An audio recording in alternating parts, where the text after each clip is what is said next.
What if I told you that winning $50 million could be the worst thing that ever happened to you? What if that lottery ticket didn't just change your bank account, but destroyed everything you thought you knew about your own family? This is the true story of Sarah Mitchell from Cedar Falls, Iowa, a small town where everyone knows everyone's business, or so they thought. Sarah was a 34-year-old elementary school teacher living paycheck to paycheck, sharing a modest two-bedroom house with her older sister Emma. They had been inseparable since childhood, especially after their parents died in a car accident when Sarah was just 16. But on March 15, 2019, when Sarah's lottery numbers came up and she became an instant multimillionaire, she had no idea that her newfound fortune would uncover a web of lies so complex, so shocking, that it would make her question everything about the person she trusted most in the world. Before we dive into this incredible story that will leave you questioning everyone in your own life, I need you to do something for me right now. If you're ready to hear a story that proves money really can't buy happiness, and that the people closest to us can harbor the darkest secrets, smash that like button, hit subscribe, and ring that notification bell, because you absolutely will not want to miss how this story ends. Trust me, what you're about to hear will change how you look at family forever. And make sure to comment below and let me know what you would do if you discovered your closest family member had been living a complete lie for decades. Now, let's uncover the truth about Sarah Mitchell and the secret that $50 million couldn't keep buried. Cedar Falls, Iowa, population 41,000, is the kind of place where Friday night high school football games are the biggest entertainment, where the local diner serves coffee that's been brewing since 1987, and where secrets are supposed to be impossible to keep. Main Street is lined with family-owned businesses that have been passed down through generations, and the Mitchell sisters were as much a part of the town's fabric as the old courthouse clock that chimed every hour. Sarah Mitchell had spent her entire adult life in the same routine. Every morning at 6:30 a.m., she would wake up in the small bedroom she had occupied since moving back home after college. She would make coffee for herself and her sister Emma, pack her lunch in the same brown paper bag she had been reusing for 3 years, and drive her 2008 Honda Civic to Cedar Falls Elementary School, where she taught 3rd grade. Emma Mitchell, 4 years older at 38, worked as a bookkeeper for Henderson's hardware store, the largest employer in town after the grain elevator. She had never married, never dated seriously as far as Sarah knew, and seemed perfectly content with their quiet life together. Every evening, the sisters would eat dinner while watching the local news.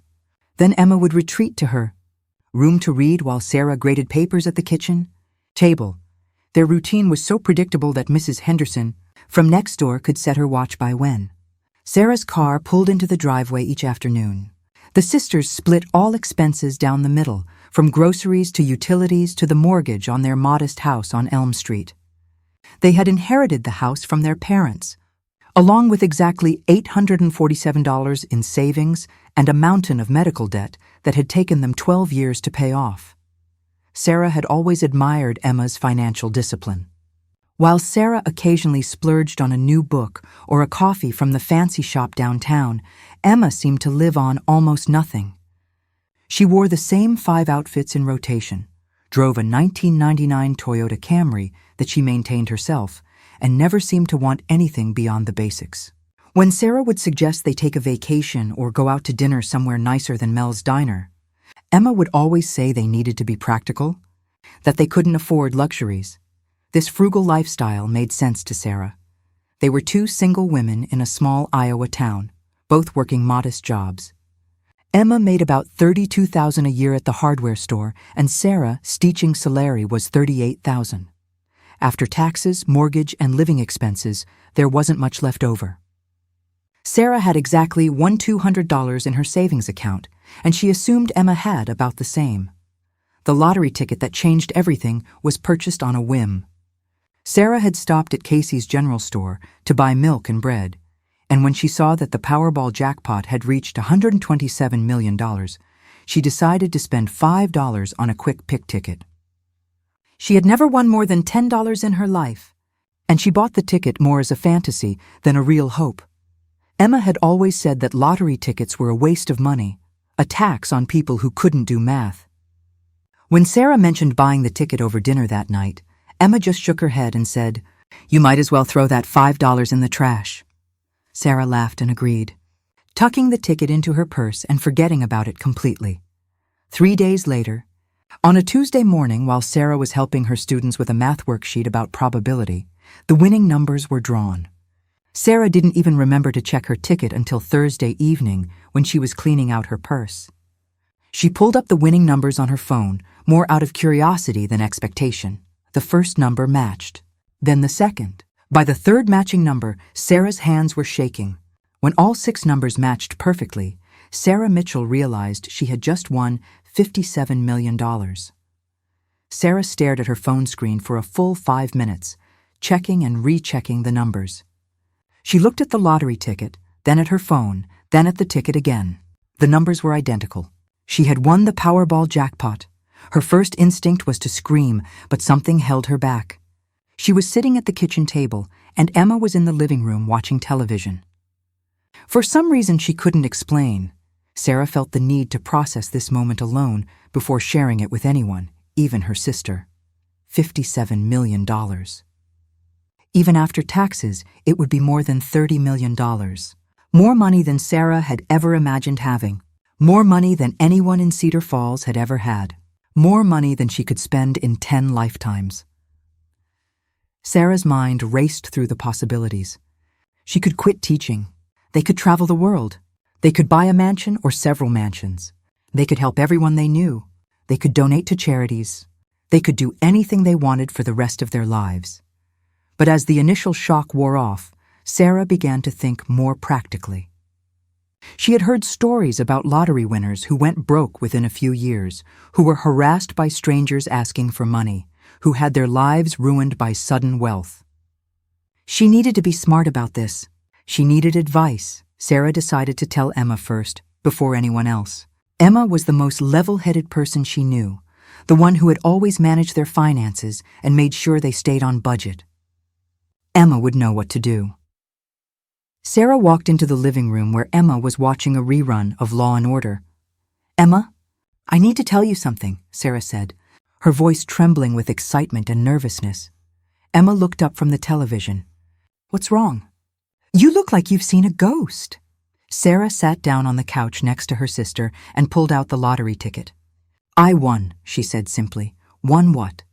Emma asked, glancing at the ticket. "The lottery. The Powerball. I won the jackpot." Emma's expression didn't change for several seconds. She looked at the ticket, then at Sarah, then back at the ticket. "Are you sure?" she asked quietly. Sarah showed her the winning numbers on her phone.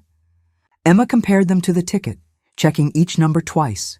When she finished, she set the ticket down on the coffee table and stared at it. $57 million, Sarah said, unable to keep the excitement out of her voice. "Can you believe it? We're rich, Emma. We're actually rich." Emma's reaction was not what Sarah had expected. Instead of excitement or joy, Emma looked almost worried. "Sarah, this is going to change everything," she said slowly. "I know. Isn't it amazing? We can quit our jobs, we can travel, we can buy Mom and Dad's dream house, we can do anything we want." But Emma was shaking her head. "You don't understand. This kind of money brings problems. People will come out of the woodwork asking for handouts. The media will want to interview you. Everyone in town will treat you differently. Your life as you know it is over." Sarah was confused by her sister's reaction. She had expected Emma to be thrilled, to start making plans and dreaming about their future.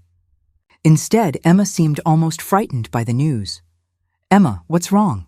This is the best thing that's ever happened to us. We'll never have to worry about money again. We can take care of each other forever."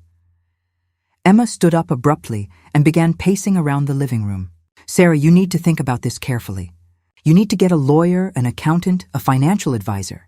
You need to claim the prize anonymously if possible. You need to be very, very careful about who you tell. But I'm telling you," Sarah said, "you're my sister. We're in this together." Emma stopped pacing and looked at Sarah with an expression that seemed almost panicked. "Sarah, I think you should keep this quiet for now. Don't tell anyone else until you've had time to think it through. Promise me you won't say anything to anyone else yet."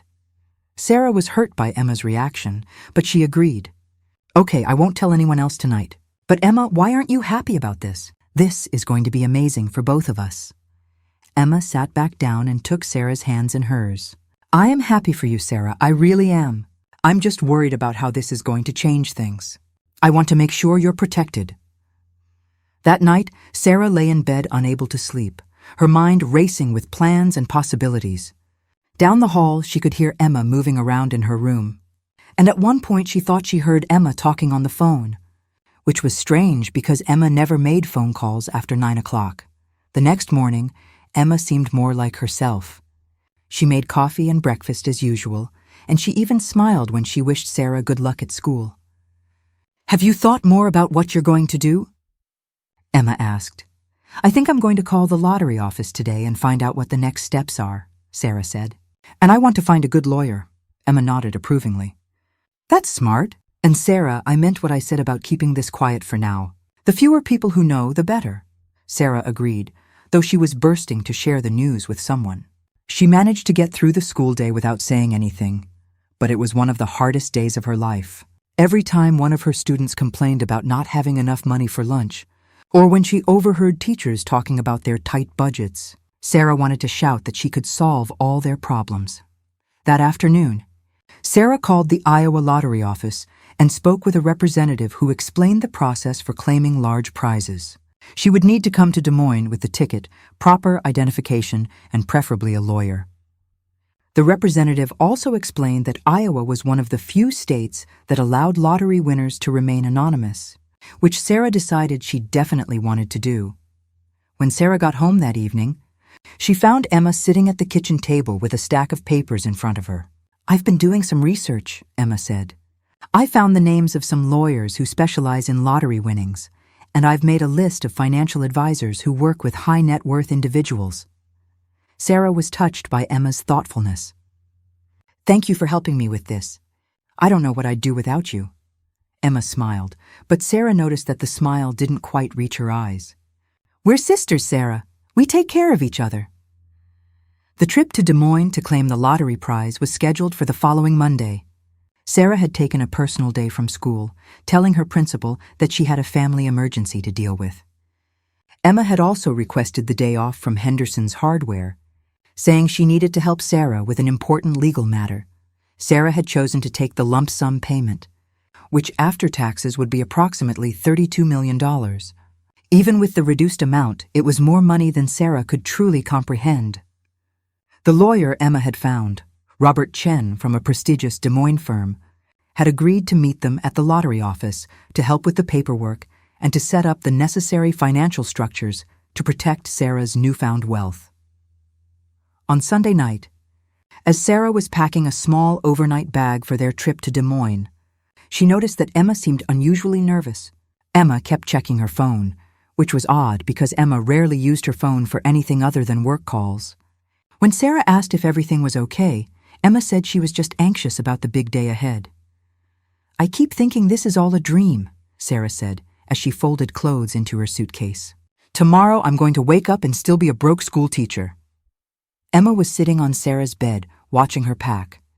Sarah, I need to ask you something, and I want you to really think about your answer. Sarah looked up from her suitcase. What is it?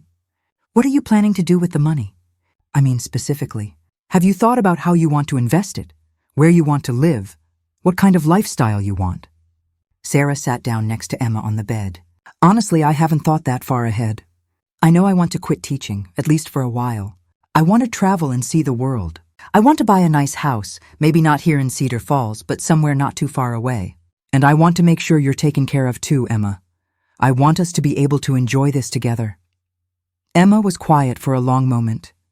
Sarah, what if I told you that I didn't want anything from your lottery winnings? What if I said I wanted to keep working at the hardware store and living in this house? Sarah was surprised by the question. Why would you want to do that? Emma, with this money, you could do anything you want. You could go back to school, you could start your own business, you could retire and pursue hobbies. Why would you want to keep living paycheck to paycheck? Because this is my life, Emma said quietly. This house, this town, my job. It's who I am. I'm not sure I want that to change. Sarah put her arm around her sister's shoulders.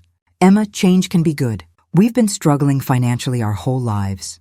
We've never been able to do the things we wanted to do, go the places we wanted to go. This is our chance to really live." Emma leaned into Sarah's embrace, but Sarah could feel tension in her sister's body. "Promise me something, Sarah. Promise me that no matter what happens, no matter how much money you have, we'll always be sisters. We'll always be there for each other."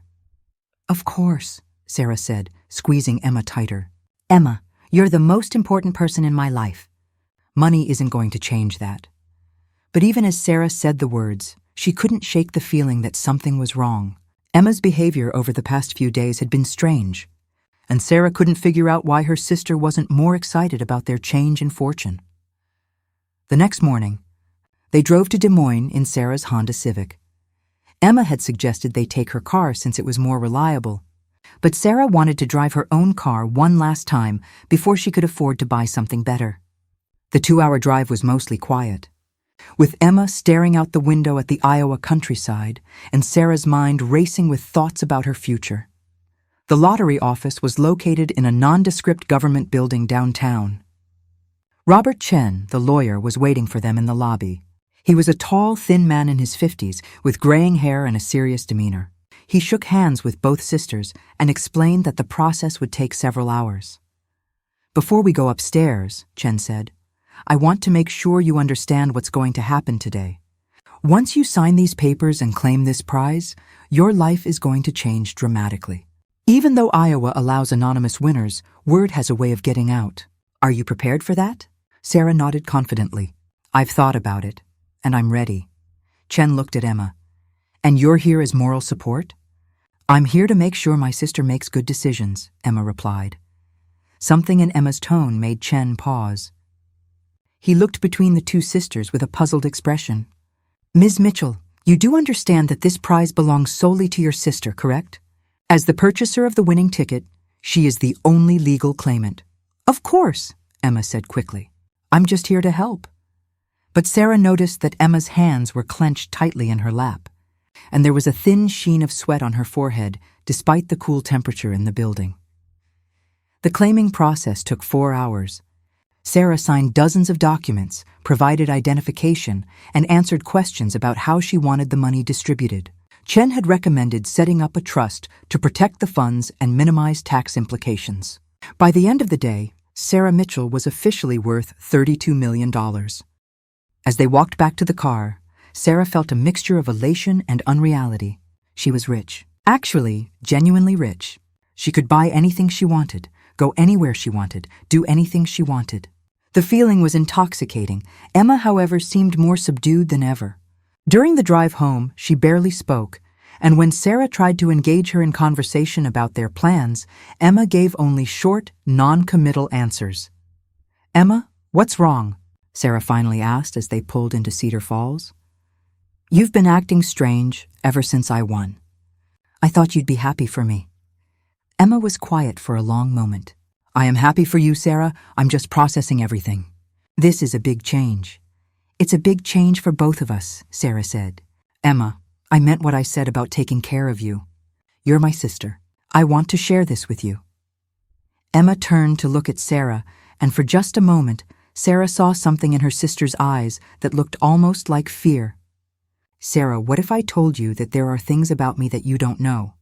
Things that might change how you feel about sharing your fortune with me?" Sarah laughed. "Emma, we've lived together our entire adult lives. We've shared everything. What could you possibly be hiding from me?" Emma didn't answer, but Sarah noticed that her sister's hands were shaking as she unbuckled her seatbelt. That night, Sarah lay in bed thinking about Emma's strange behavior and her cryptic comment about having secrets. Sarah couldn't imagine what Emma could be hiding. They had been inseparable since their parents' death, sharing not just a house but their entire lives. Emma was the most honest, straightforward person Sarah knew, but as Sarah drifted off to sleep, she couldn't shake the feeling that her lottery win had set something in motion that she didn't understand. And for the first time since seeing those winning numbers, Sarah felt a small flutter of anxiety about what the future might hold. The first real sign that something was seriously wrong came 3 days after Sarah claimed her lottery prize. She had decided to surprise Emma by paying off the mortgage on their house as a thank you for all the years Emma had helped manage their finances.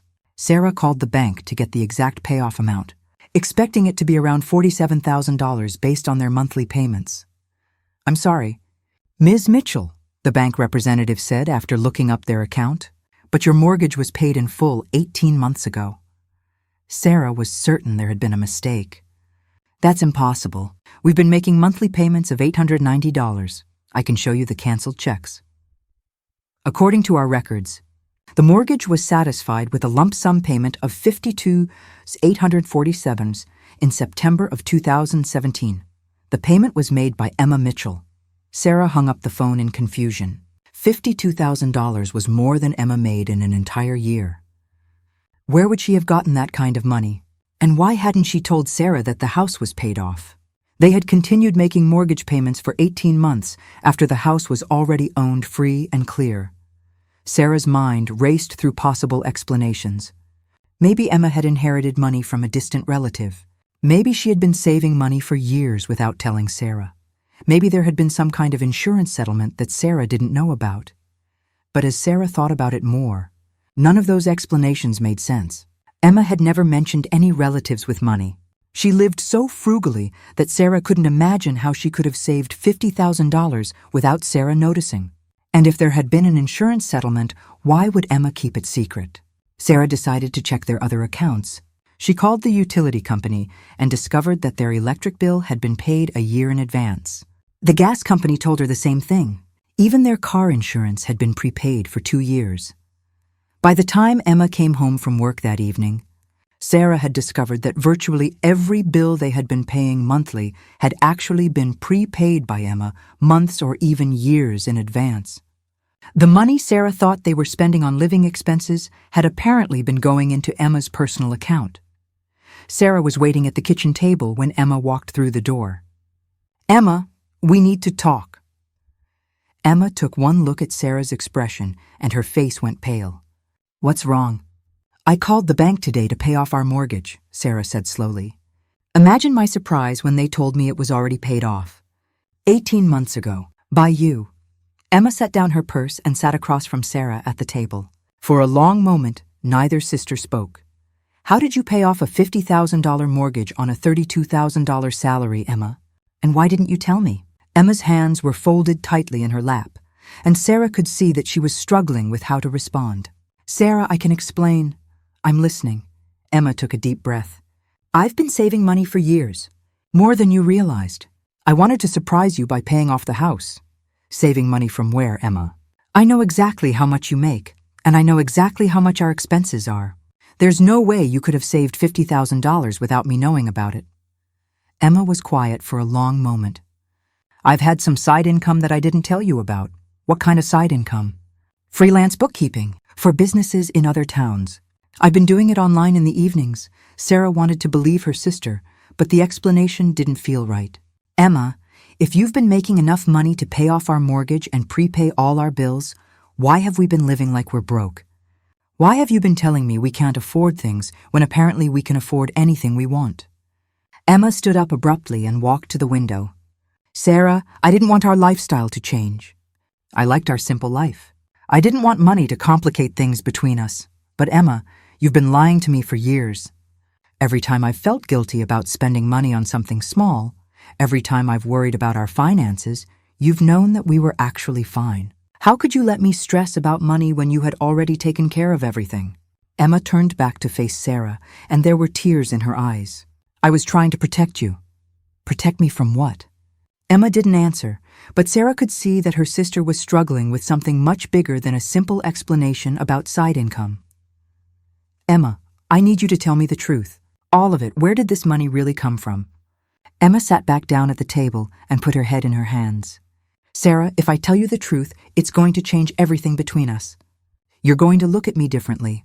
You might not want me in your life anymore." Sarah felt a chill run down her spine. "Emma, what are you talking about?" "You're my sister. Nothing could change that." Emma looked up at Sarah with an expression of such pain and fear that Sarah barely recognized her. "Sarah, the money didn't come from freelance bookkeeping. It came from my other life, the life I've been living for the past 15 years that you don't know anything about." "What other life?" Emma was quiet for so long that Sarah wondered if she was going to answer at all. When she finally spoke, her voice was barely above a whisper. "Sarah, I'm married." Sarah stared at her sister in shock. "What? I've been married for 12 years. My husband's name is David. We have a house in Chicago. We have 2 children." Sarah felt like the room was spinning. "That's impossible. Emma, you live here with me. You work at the hardware store. You're here every night." Emma shook her head. "I'm only here 3 days a week, Sarah. Tuesday, Wednesday, and Thursday. The rest of the time, I'm in Chicago with my real family." Sarah's mind struggled to process what Emma was telling her. "That's impossible. I see you every day." "No, Sarah, you don't. You think you do, but you don't. On Friday mornings, I tell you I'm going to work early. Instead, I drive to Chicago. I don't come back until Tuesday afternoon. You're at school when I leave, and you're at school when I get back." Sarah tried to remember the past week, the past month, the past year. Had she actually seen Emma every day? As she thought about it, she realized that she often left for school before Emma left for work, and Emma was often already home when Sarah got back from school. Sarah had assumed Emma was working normal hours, but now she realized she had no idea what Emma's actual schedule was. "The hardware store," Sarah said weakly. "You work at Henderson's Hardware." Emma shook her head. "I haven't worked there in 5 years, Sarah. I told Mr. Henderson I was quitting to take care of a sick relative. I've been living off David's income and the money I make from my actual job in Chicago." Sarah felt like she was going to be sick. "What's your actual job?" "I'm a financial advisor. I make about $180,000 a year." Sarah stared at her sister, this person she thought she knew better than anyone in the world, and realized she didn't know her at all. "Emma, this is insane. Are you telling me that for 12 years you've been living a completely different life that I knew nothing about? You have a husband and children?" Emma nodded, tears streaming down her face. "David thinks I travel for work. The kids think Mommy has to go away sometimes for her job. They don't know about you or about this house or about Cedar Falls." "Why?" Sarah asked, her voice breaking. "Why would you do this? Why would you lie to me for so long?" Emma wiped her eyes with the back of her hand. "Because I love you, Sarah. Because after Mom and Dad died, you needed me. You were only 16, and you were so lost and scared. I couldn't abandon you, but I also couldn't give up the chance to have a normal life, to get married and have children. So you decided to have both lives? You decided to lie to everyone? I thought I could manage it. I thought I could take care of you and still have my own family. For years it worked. You were happy here, David and the kids were happy in Chicago, and I was able to be there for everyone who needed me." Sarah stood up from the table, her legs shaky. "Emma, do you understand what you've done? You've built our entire relationship on a lie. Every conversation we've had, every decision we've made together, it's all been fake." "It wasn't fake, Sarah. My love for you is real. My commitment to taking care of you is real. But everything else is a lie," Sarah shouted. "You don't live here. You don't work at the hardware store. You're not the person I thought you were." Emma stood up and reached for Sarah's hand, but Sarah pulled away. "Sarah, please. I know this is a shock, but nothing has to change. I can keep doing what I've been doing. I can keep taking care of you." Sarah stared at her sister in disbelief. "Emma, everything has already changed. I just won $32 million, and I find out that my sister, the person I was planning to share my life with, has been living a complete lie for over a decade. How am I supposed to trust anything you say ever again?" Emma's face crumpled. "Sarah, I know I should have told you sooner. I know I should have been honest from the beginning. But I was scared. I was scared that if you knew the truth, you'd feel abandoned. I was scared that you'd think I was choosing David and the kids over you. Weren't you?" Sarah asked quietly. Emma didn't answer, and in that silence, Sarah found her answer. Sarah spent that night in a hotel in Cedar Falls, unable to bear the thought of sleeping in the same house as Emma. Her mind was reeling from Emma's revelation, but she also knew that there had to be more to the story. The financial details still didn't add up, and Emma's explanation about her double life raised more questions than it answered. The next morning, Sarah hired a private investigator named Marcus Webb, a former police detective who specialized in background checks and financial investigations. Sarah gave him Emma's full name, social security number, and everything else she knew about her sister, which she was beginning to realize wasn't very much. Webb called Sarah back within 6 hours with preliminary findings that made Emma's confession look like just the tip of the iceberg. "Ms. Mitchell," Webb said over the phone, "your sister's situation is far more complicated than what she told you. Are you somewhere private where we can talk?" Sarah was sitting in her hotel room, staring out the window at the town where she had thought she knew everyone and everything. "Yes, I'm alone. What did you find?" "Let's start with the basics. Emma Mitchell is indeed married to David Chen, and they do live in Chicago. They have 2 children, ages 8 and 10. Emma works as a senior financial advisor for Hartwell Investment Group, and she does make approximately $180,000 per year. Okay, so that part was true. But that's where the truth ends." "Ms. Mitchell, Emma Mitchell is not your sister's real name." Sarah felt her stomach drop. "What do you mean?" "Your sister's legal name is Emma Catherine Reeves. She's been using the name Emma Mitchell for the past 15 years, but it's not her legal identity. Emma Mitchell doesn't exist in any official capacity." Sarah's hands were shaking as she held the phone. "That's impossible. We grew up together. We have the same parents. Ms. Mitchell, I need to ask you some questions, and I need you to think very carefully about your answers. Do you have any documentation that proves Emma is your sister? Birth certificates, family photos, school records?" Sarah thought about it. After their parents died, Emma had handled all the paperwork and legal matters. Sarah had been too young and too grief-stricken to deal with the details. "Emma took care of all that stuff after our parents died. She said she had everything in a safe deposit box." "Have you ever seen the contents of that safe deposit box?" "No, Emma always said she would handle the important documents." Webb was quiet for a moment. "Ms. Mitchell, I've searched every database I have access to, and I cannot find any record of Emma Catherine Reeves being related to you or your family. There's no record of her ever living at your address before 2004. There's no record of her attending school in Cedar Falls or anywhere else in Iowa." Sarah felt like the world was tilting off its axis. "That can't be right. I remember her from when we were kids. I remember her being there when our parents died." "What specifically do you remember about your childhood with Emma?" Sarah tried to think back to her earliest memories of Emma, but as she focused on them, she realized they were surprisingly vague. She remembered Emma being there after their parents died, helping with funeral arrangements and legal matters. She remembered Emma moving back into the family house to take care of her. But when she tried to remember specific incidents from before their parents' death, the memories were fuzzy and unclear. "Ms. Mitchell, I need to tell you something else. The car accident that killed your parents? Emma Catherine Reeves was the other driver." Sarah dropped the phone. When she picked it up again, Webb was still talking. "Ms. Mitchell, are you there? What did you just say?" "Emma Catherine Reeves was driving the vehicle that collided with your parents' car on March 15, 2004. She was 23 years old at the time. The accident was ruled to be caused by poor weather conditions, and no charges were filed." Sarah couldn't breathe. "Are you telling me that the woman I think is my sister is actually the person who killed my parents?"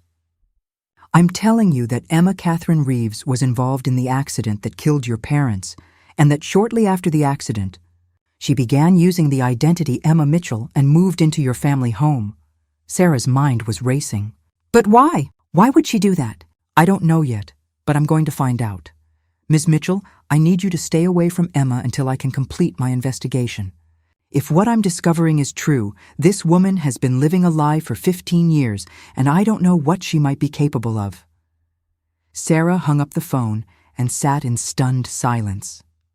The woman she had thought was her sister, the person she had trusted more than anyone in the world, was actually a stranger who had killed her parents and then somehow inserted herself into Sarah's life.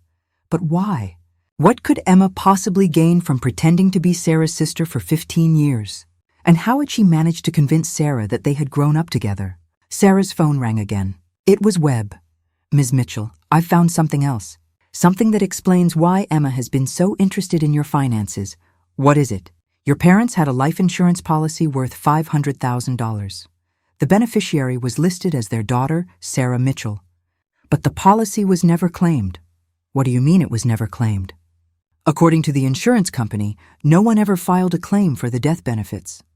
The money is still sitting in an account, waiting to be claimed by you." Sarah felt sick. "Emma handled all the paperwork after they died. She told me there was no life insurance. There's more, Ms. Mitchell. Your parents also had a substantial savings account and several investment accounts. According to bank records, those accounts were emptied shortly after their death by someone using forged documents. Emma stole my inheritance? It appears that way. But Ms. Mitchell, the total amount stolen was only about $200,000. That's not enough to explain how Emma has been able to maintain 2 households and pay for everything she's been paying for. Then where is the rest of the money coming from? Webb was quiet for a moment. Ms. Mitchell, I think Emma Catherine Reeves has been running some kind of long-term financial scam, and you've been part of it without knowing it. I need more time to figure out exactly what she's been doing, but I think your lottery win has put you in danger. What kind of danger? I don't know yet. But Ms. Mitchell, I need you to promise me that you won't go back to that house and you won't meet with Emma alone until I figure out what's really going on, Sarah promised. But as she hung up the phone, she realized that she had no idea who she could trust anymore. The person she had trusted most in the world had been lying to her for 15 years. Everything she thought she knew about her life, her family, and her past was apparently false. And now she had $32 million. And a woman who had already stolen from her once knew exactly how much money she had. Marcus Webb called Sarah back the next morning with information that was even more disturbing than what he had already discovered. Ms. Mitchell, I've been working all night, and I think I understand what Emma Catherine Reeves has been doing. It's more sophisticated than I initially thought. Sarah was still in her hotel room, afraid to go anywhere that Emma might find her. Tell me everything. Emma has been running what's called a long-term identity theft scheme. She didn't just steal your inheritance after your parents died. She's been using your identity and your family's information to commit financial fraud for 15 years. What do you mean? She's been taking out loans in your name, opening credit cards in your name, and even filing tax returns in your name. But here's the sophisticated part. She's been making all the payments on time and keeping your credit score high. From the outside, it looks like you're just a financially responsible person who happens to have a lot of credit accounts. Sarah felt sick. How much money are we talking about? Over the past 15 years, Emma has borrowed approximately $2.3 million using your identity and your family's financial information. She's been using that money to fund her lifestyle in Chicago and to pay for the house in Cedar Falls. But if she's been making the payments, what's the problem? The problem is that all of those debts are in your name, Ms. Mitchell. Legally, you owe $2.3 million to various banks and credit card companies. Emma has been making minimum payments to keep the accounts current, but the principal balances have been growing due to interest. Sarah's head was spinning. So I'm in debt for over $2 million, and I didn't even know it.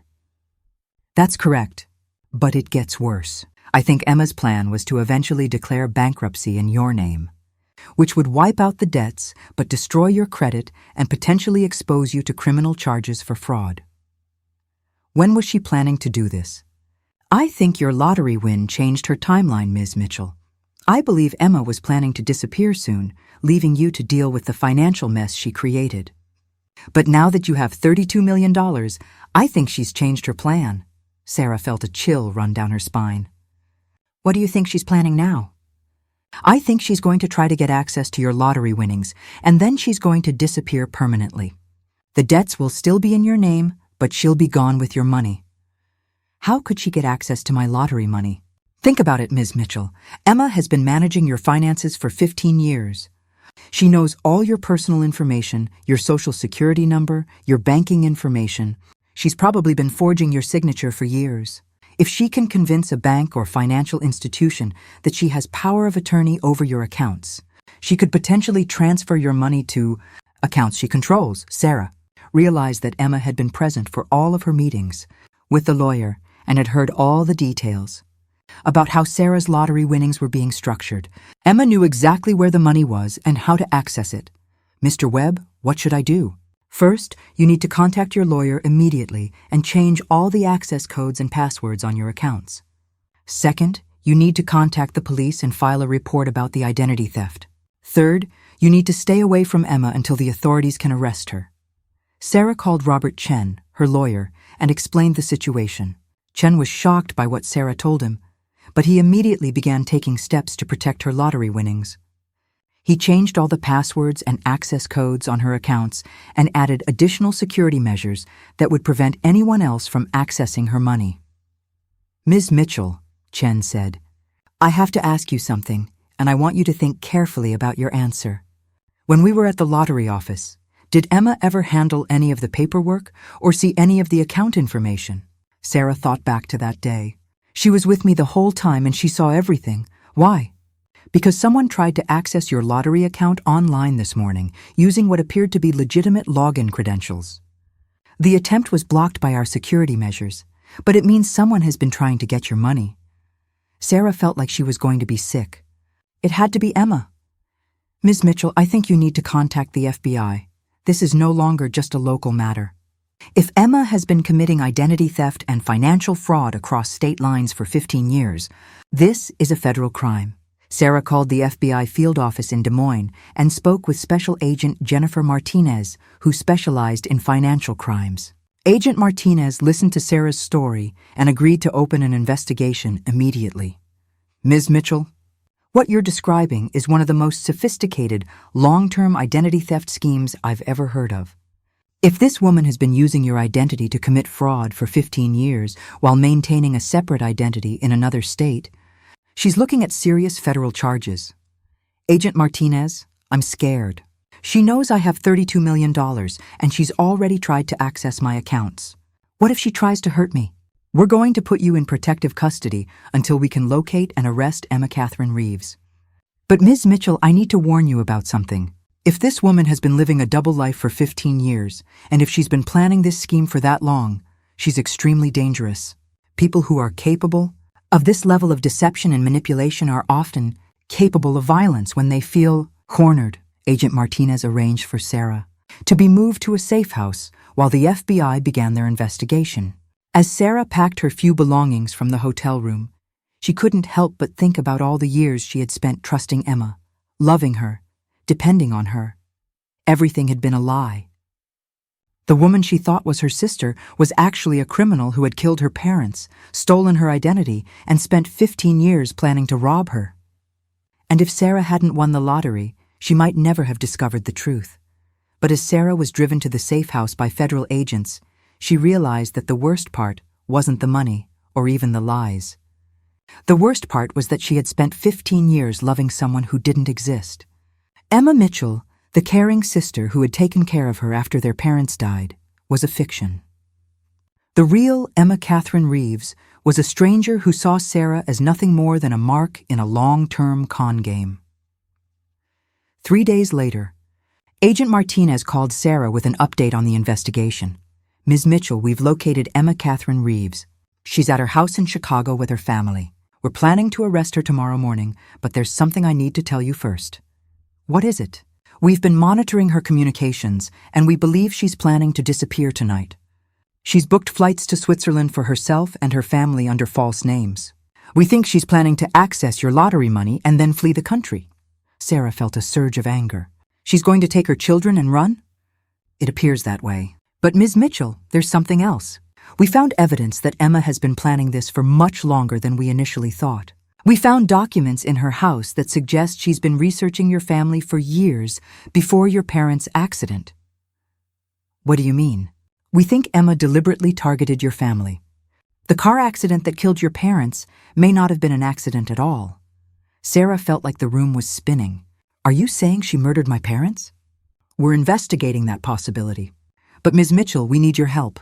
We want to set up a meeting between you and Emma so we can record her confession.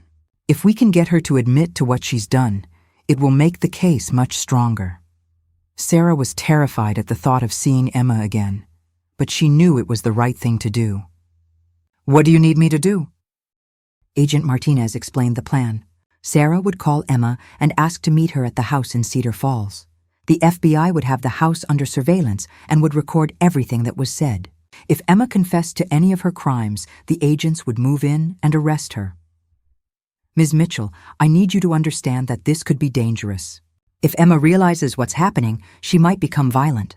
We'll have agents positioned around the house, but there will be a few minutes when you'll be alone with her." Sarah agreed to the plan. That evening she called Emma from the safe house. "Sarah!" Emma's voice sounded relieved and excited. "I've been so worried about you." "Where have you been?" "I've been thinking about what you told me," Sarah said, trying to keep her voice steady. "About your other life? I want to understand." "Sarah, I'm so sorry I didn't tell you sooner. I know it was wrong to keep it from you for so long. I want to talk to you in person. Can you meet me at the house tonight?" There was a pause. "Sarah, I'm actually in Chicago right now. I came to see David and the kids after our conversation, but I can drive back tonight if you want to talk." "Yes, I want to talk. I want to understand everything. Okay, I'll leave now. I should be there by midnight." Sarah hung up the phone and immediately called Agent Martinez. "She's coming. She'll be there at midnight. We'll be ready, Ms. Mitchell. Remember, try to get her to talk about the money, about your parents' accident, about anything she's done. The more she says, the stronger our case will be." At 11:45 p.m., Sarah was sitting in the living room of the house where she had thought she lived with her sister for 15 years. FBI agents were positioned outside, and the house was wired with recording equipment. Sarah's hands were shaking as she waited for Emma to arrive. At exactly midnight, Sarah heard a car pull into the driveway. A few moments later, Emma walked through the front door using her key. "Sarah," Emma said, rushing over to hug her. "I'm so glad you called. I was afraid you never wanted to see me again." Sarah forced herself to return the hug, even though touching Emma made her skin crawl. "I've been thinking about everything you told me, and I have questions." Emma sat down on the couch next to Sarah. "Ask me anything. I want to be completely honest with you from now on. Let's start with the money. You said you've been making $180,000 a year as a financial advisor. But Marcus Webb told me that you've been using my identity to borrow over $2 million. Which story is true?" Emma's face went pale. "Who is Marcus Webb?" "He's a private investigator I hired to look into your background." "Emma, I know that Emma Mitchell isn't your real name. I know that you're really Emma Catherine Reeves. I know that you were the driver who killed my parents." Emma stood up abruptly and began pacing around the room. "Sarah, I can explain everything." "Then explain it. Tell me why you killed my parents and then spent 15 years pretending to be my sister." Emma stopped pacing and looked at Sarah with an expression that was completely different from any expression Sarah had ever seen on her face before. The warmth and kindness were gone, replaced by something cold and calculating. "You want the truth, Sarah? The truth is that your parents were in the wrong place at the wrong time. I was driving drunk that night, and I hit their car. It was an accident." "But you didn't just walk away from the accident, did you?" "You saw an opportunity." Emma smiled, but it wasn't a warm smile. "You were 16 years old, Sarah. You had no other family, no one to take care of you. You were about to become a ward of the state. I saw a chance to help you and to help myself at the same time. Help yourself how?" "Your parents had money, Sarah, not just the life insurance and the savings accounts. They had investments, property, assets that you didn't even know about. If you had gone into foster care, the state would have managed your inheritance until you turned 18. But if you had a loving older sister to take care of you, that sister could manage your finances." Sarah felt sick. "So you pretended to be my sister so you could steal my inheritance?" "I didn't steal it, Sarah. I invested it. I used it to build a better life for both of us." "Both of us? Emma, you've been living with another family in Chicago while I've been living like I'm broke." Emma's expression hardened. "You've had a roof over your head, food on the table, and someone who cared about you. That's more than you would have had in foster care. But it was all based on a lie. You're not my sister. You killed my parents." Emma shrugged. "Your parents are dead, Sarah. Nothing I do can change that. But I gave you a family when you had no one else." Sarah stared at this woman she had loved and trusted for 15 years and realized she was looking at a complete sociopath. "Emma, how did you convince me that we grew up together? How did you make me believe you were my sister?" Emma sat back down, and her expression became almost proud. "You were in shock after the accident, Sarah. You were traumatized and confused. It was easy to convince you that I was your sister who had been away at college. You wanted to believe that you had family, so you accepted what I told you. But what about school records, birth certificates, family photos? I created all of that, Sarah. It's amazing what you can do with a computer and a little creativity. I've been planning this for a long time. Sarah felt a chill run down her spine. How long? Emma's smile became even colder. I'd been watching your family for months before the accident, Sarah. I knew about your parents' money, their insurance policies, their investments. I knew that you were their only child and that you had no other family. You're saying you planned to kill my parents? I'm saying I planned to get access to their money. The accident was just the method I chose. Sarah couldn't believe what she was hearing. Emma, you murdered my parents in cold blood so you could steal their money. And it worked perfectly for 15 years. I had access to your inheritance. I built a successful career using the capital I gained from your family's assets, and I gave you a stable home life.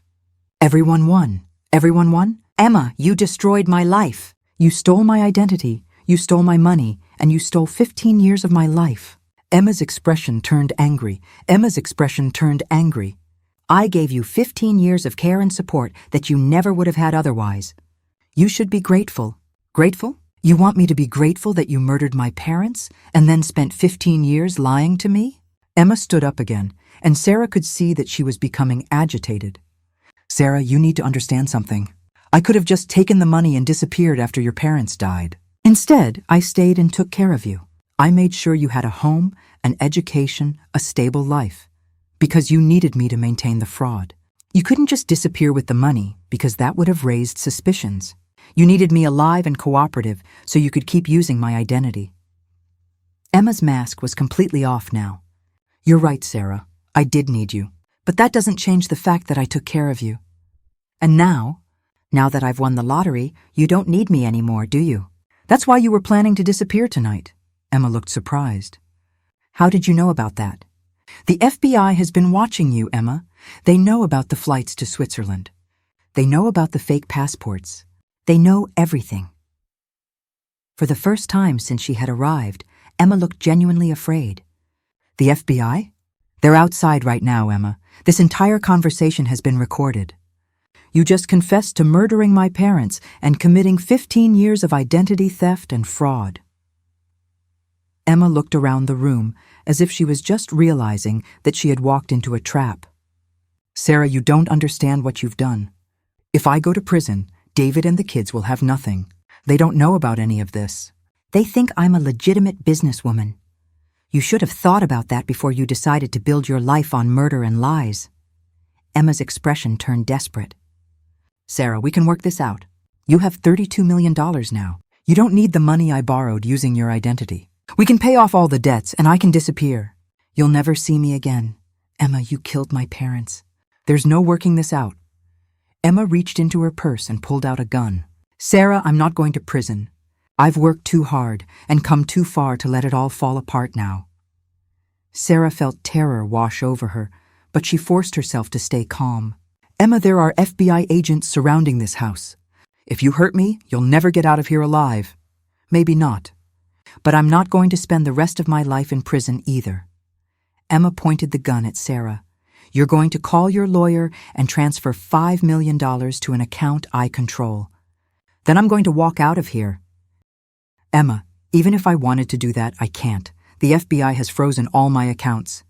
I don't have access to the lottery money right now. Emma's face twisted with rage. You're lying! I'm not lying. When they discovered what you were doing, they put a hold on everything to protect the money. Emma was breathing heavily, and Sarah could see that she was on the edge of complete panic. This is all your fault, Sarah. If you hadn't hired that investigator, if you hadn't involved the FBI, we could have worked something out. Emma, you were planning to steal my money and disappear tonight. You were never planning to work anything out. Emma raised the gun and pointed it directly at Sarah's head. You ruined everything. I spent 15 years building this life, and you destroyed it all. You destroyed it yourself when you decided to murder my parents. Emma's finger tightened on the trigger, but before she could fire, the front door burst open and FBI agents swarmed into the room. Drop the weapon. Drop it now. Emma spun around to face the agents still holding the gun. Stay back. I'll kill her. Ms. Reeves, you're surrounded. There's nowhere to go. Put down the gun, and we can talk about this. Emma looked around the room at the agents, then back at Sarah. You have no idea what you've done. Sarah, David and my children are going to lose everything because of you. They're going to lose everything because of what you did. Emma. Not because of me. Emma stared at Sarah for a long moment.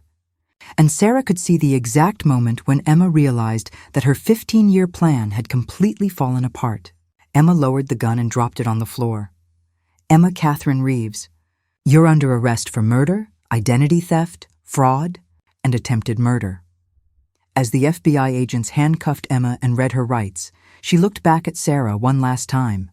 I really did care about you, Sarah. In my own way, I loved you.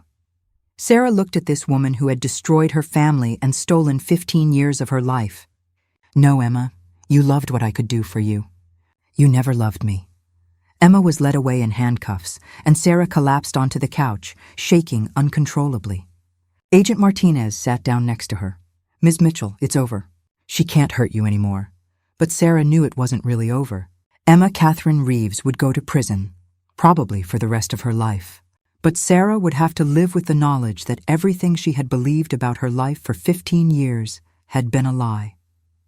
6 months later, Sarah Mitchell sat in a courtroom in Chicago, watching as Emma Catherine Reeves was sentenced to life in prison without the possibility of parole for the murders of Robert and Margaret Mitchell, plus an additional 30 years for identity theft, fraud, and attempted murder.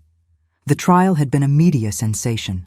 The story of the lottery winner who discovered that her sister was actually the woman who had murdered her parents captured national attention. Sarah had been forced to relive the entire nightmare in front of cameras and reporters, but she knew it was necessary to ensure that Emma would never be able to hurt anyone else. During the trial, even more disturbing details about Emma's crimes had come to light. The FBI investigation revealed that Emma had been running similar scams in other states before targeting the Mitchell family. She had been responsible for at least 3 other suspicious deaths over the past 20 years, all involving families with significant assets and no close relatives. Emma's husband David and their 2 children had been devastated to learn the truth about the woman they thought they knew. David had immediately filed for divorce and had changed his and his children's names to protect them from the media attention. The children, now 11 and 13, were in therapy to help them cope with learning that their mother was a serial killer. Sarah had used part of her lottery winnings to establish a trust fund for Emma's children. Even though they were not related to her, Sarah felt that they were victims of Emma's crimes just as much as she was. The children would have their college educations paid for and would receive monthly support payments until they turned 25. The financial mess that Emma had, created using Sarah's identity, had taken months to untangle. Sarah's credit report had shown over $2 million in debt that she had never incurred, spread across dozens of credit cards and loans. With the help of her legal team and the FBI's Financial Crimes Unit, Sarah had been able to prove that she was a victim of identity theft, and all of the fraudulent debts had been removed from her credit report. Sarah had also recovered the money that Emma had stolen from her parents' estate. The $500,000 life insurance policy had finally been paid out, along with interest that had accumulated over 15 years. The investments and savings accounts that Emma had emptied had been partially recovered through asset forfeiture proceedings, but the emotional recovery was much more difficult than the financial recovery. Sarah had spent months in therapy, trying to process the trauma of learning that her entire life had been built on lies. She struggled with trust issues, paranoia, and depression. There were days when she wondered if she would ever be able to have a normal relationship with anyone again. The house in Cedar Falls had been sold. Sarah couldn't bear to live in the place where she had been deceived for so long. She had moved to a small town in Colorado, far from Iowa and far from the memories of her life with Emma. She had bought a modest house with a view of the mountains, and she was slowly learning how to live as herself rather than as the person Emma had shaped her to be. Sarah had also quit teaching, at least temporarily. She was using her lottery winnings to travel and to explore interests that she had never been able to pursue when she thought she was living paycheck to paycheck. She was learning to paint, taking photography classes, and volunteering with organizations that helped victims of financial crimes. But perhaps the most difficult part of Sarah's recovery was learning how to trust her own memories and perceptions. Emma had been so skilled at manipulation that Sarah often found herself questioning whether her memories of events were real or whether they had been influenced by Emma's lies. She was working with a therapist who specialized in helping victims of long-term psychological manipulation. 1 year after Emma's arrest, Sarah received a letter from her in prison. Sarah's first instinct was to throw it away without reading it, but her therapist encouraged her to read it as part of her healing process. The letter was 3 pages long, written in Emma's familiar handwriting. In it, Emma claimed that she was sorry for what she had done and that she had genuinely cared about Sarah. She said that she had convinced herself that she was protecting Sarah by managing her finances and her life. She claimed that the murders of Sarah's parents had been accidental and that everything that followed had been an attempt to make up for that mistake. Sarah read the letter twice, then burned it. She recognized it as another attempt at manipulation, another effort by Emma to rewrite history and make herself look like a victim rather than a perpetrator. Sarah had learned enough about sociopaths during the trial to know that Emma was incapable of genuine remorse. 2 years after the trial, Sarah was contacted by a documentary filmmaker who wanted to tell her story.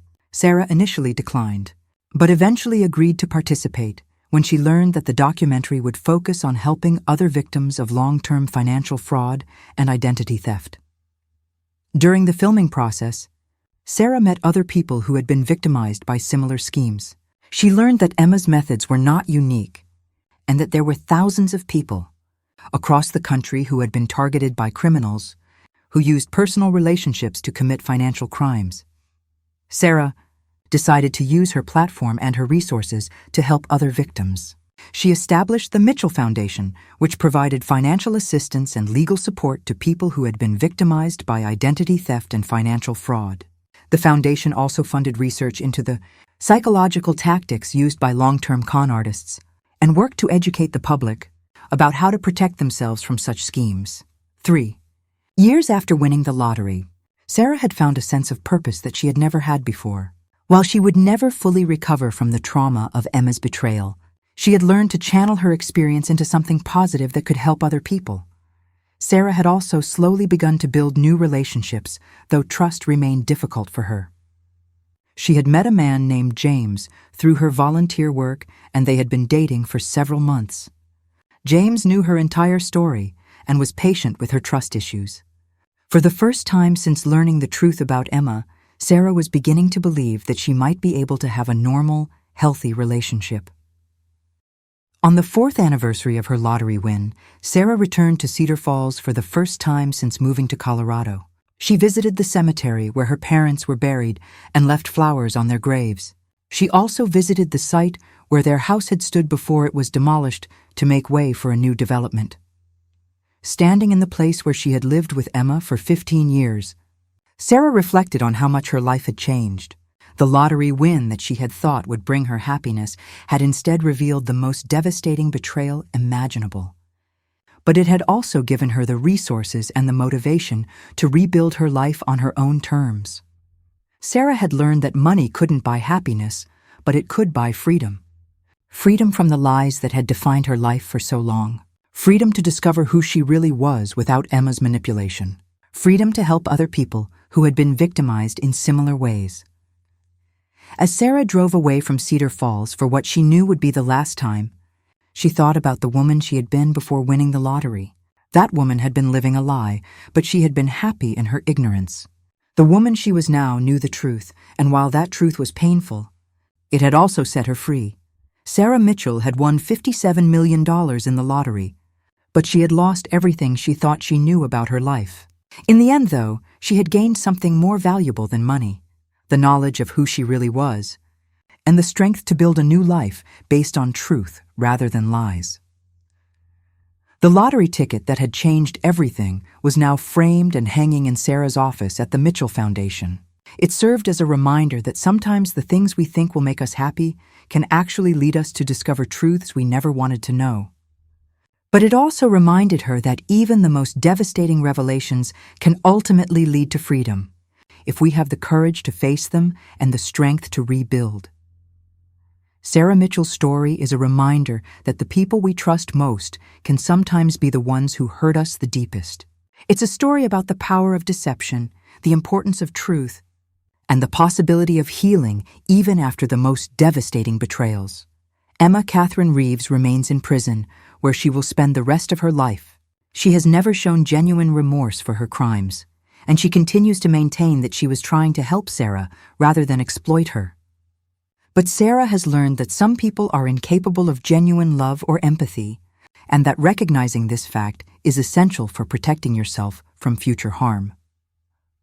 The Mitchell Foundation has helped over 500 victims of financial fraud recover stolen assets and rebuild their lives. Sarah's story has been featured in documentaries, books, and television shows, helping to educate the public about the tactics used by long-term con artists and the warning signs that people should watch for. But perhaps the most important lesson from Sarah's story is that healing is possible even after the most devastating betrayals. It takes time, therapy, and tremendous courage, but it is possible to rebuild your life after discovering that everything you believed was a lie. Sarah Mitchell won the lottery, but she lost her family, her sense of identity, and her ability to trust. In the end, though, she gained something that no amount of money could buy: the knowledge of who she really is and the strength to live an authentic life based on truth rather than deception. If you've been moved by Sarah's incredible story of betrayal, survival, and ultimate triumph, please like this video and subscribe to our channel for more true stories that will change how you see the world.